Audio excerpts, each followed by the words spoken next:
And here in Toronto at this courthouse, tearful testimony in a trial that highlights the challenges of trying to protect seniors from violence in long-term care facilities. Victim impact statements were read out as a judge gets set to sentence a man, a resident of one of those facilities, who went on a deadly rampage in Scarborough almost 4 years ago.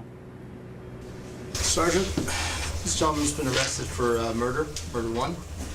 He's been read his rights to counsel, advised he understands. 72 years old at the time, Peter Brooks being processed by police just a short time after a horrifying crime at the Wexford nursing home in Scarborough almost 4 years ago. 72-year-old Jocelyn Dixon, partially paralyzed, was beaten to death in her bed with a cane. A second resident, 91-year-old Ludus Missier, was also attacked but survived. A third woman was spared injury when staff finally tackled Brooks, but her daughter told me outside court today that she had been subject to his abuse before. My mum was hit by him many times. He continued to hit her. She was always afraid of him. She told me over and over again, don't do anything.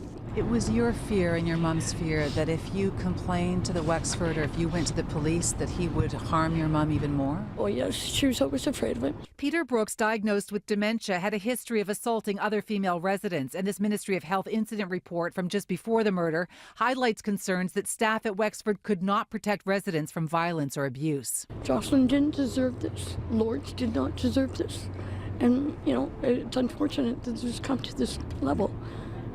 Right? And I'm hoping that the homes and the government might take a better look at this, because the people in the homes who rely on them and who expect that security I don't think sometimes they're getting it. Jocelyn Dixon's daughters read victim impact statements in court today, the eldest asking who will look out for those that can no longer care for themselves, speak for themselves, who will protect them from the next Peter Brooks. Dixon's youngest daughter told the court, if Brooks' behavior had been taken seriously by everyone, including police, or my mom's complaints about him not dismissed because it's not possible for elderly people to commit violent crimes, she would still be here.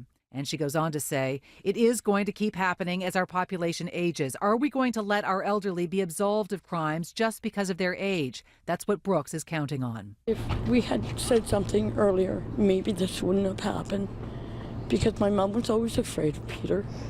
And that, you know, we were sorry to the families.